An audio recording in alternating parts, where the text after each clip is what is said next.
Индия приняла заявку Армении на поставку баллистических ракет Прел-Ри. Эти ракеты должны прийти на смену устаревшим оперативно-тактическим ракетным комплексам Эльбрус и .Ю, которые долгое время являлись эффективным сдерживающим фактором. Азербайджану пришлось потратить значительные финансовые ресурсы и время на выстраивание системы противоракетной обороны для борьбы с этими ракетными системами, способными уничтожать критические объекты энергетической инфраструктуры на всей территории страны. Переданный Армении после неудачной войны 2016 года комплекс «Искандер-М», как оказалось, невозможно использовать без участия российских специалистов, которые загружают полетные задания в компьютер ракет. В результате этого «Искандер-М» продемонстрировал низкую эффективность. По информации индийской стороны, для поставки комплекса Прел-Ри в Армению необходимо решить главную задачу – снизить дальность полета ракеты, чтобы она соответствовала международным ограничениям.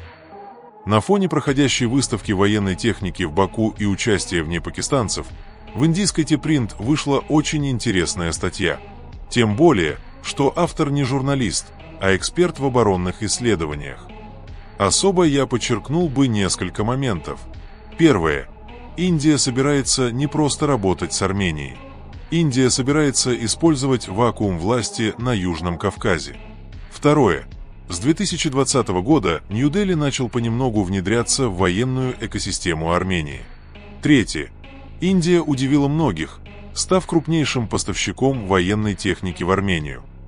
Франция занимает второе место. Четвертое.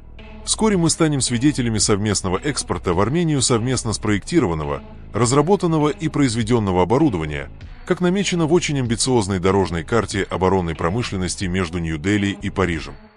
Пятое. С геополитической точки зрения, все, что делает Индия в регионе, это прежде всего желание уравновесить влияние Турции и Пакистана. Шестое. В этом же ключе в 2023 году было создано трехстороннее сотрудничество с Ираном и Арменией. Пока оно ограничено экономической деятельностью, но все впереди. Седьмое. Наряду с Арменией Индия также пользуется поддержкой Греции и наоборот. Все, что происходит сегодня, сработает в течение 2-5 лет. Но сработает надолго.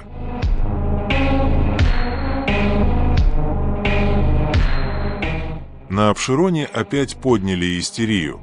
На этот раз из-за выступления Макрона в ООН.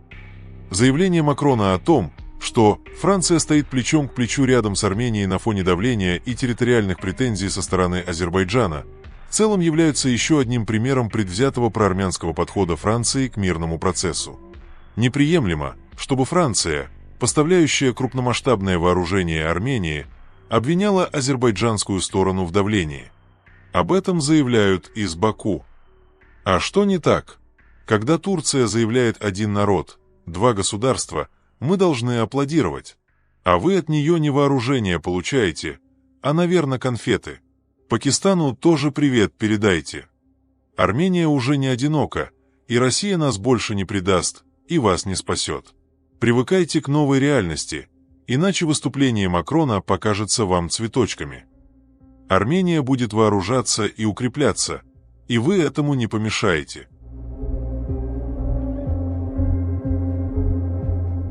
Из длинного выступления Алиева перед заседателями 7-го созыва Милли Меджлиса как-то мало внимания уделяется некоторым другим пассажам общенационального шефа. Один из них гласил следующее. «Против нас продолжаются идеологические провокации. Правда, что до сих пор эти провокации не имели никаких результатов, поскольку им противостоят сильная воля нашего народа и наш национальный дух. Невозможно, чтобы какая-либо идеологическая провокация укоренилась здесь. Однако это не должно успокаивать нас. Я считаю, что сегодня народ Азербайджана хорошо видит и понимает, кто наш друг, а кто наш враг». Под идеологическими провокациями Алиев подразумевает борьбу против влияния западных общественных институтов, в первую очередь, и в какой-то мере влияние иранских религиозных институтов. Поэтому Алиев приватизировал и создал свои институты гражданского общества, свои медиа, свои политические партии, своих известных общественных и религиозных деятелей, родил и выходил своих экологов и своих демократов. Сегодня основной фронт против идеологических атак Алиев считает борьбу против движения «Нет войне» и других вредных для продвижения своих идеологических установок тенденций, которые пытаются заразить молодежь формированием иного и свободного мировоззрения.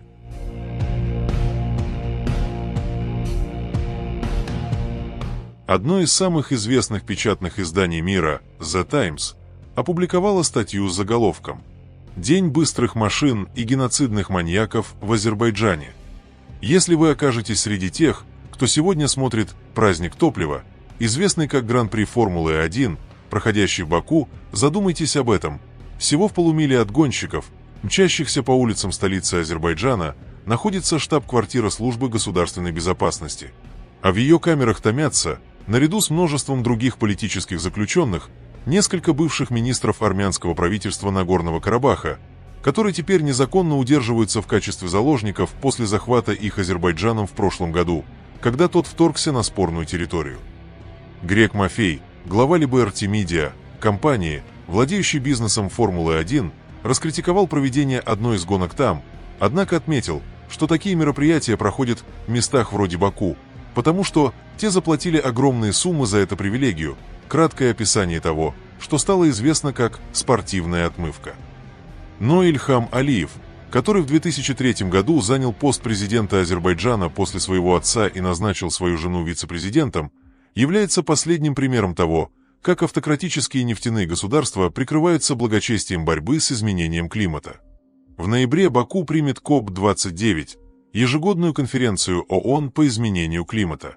Алиев, несмотря на свои последние действия, с наглостью заявляет, что это будет КОП мира.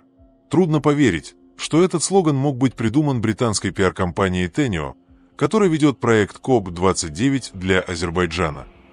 Ранее другая британская пиар-фирма Portland Communications весьма прибыльно трудилась, стараясь представить режим в Баку в наилучшем свете.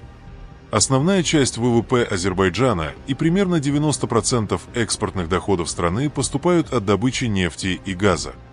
Является ли это посланием о том, что Алиев хочет, чтобы его страна стала постуглеводородной экономикой?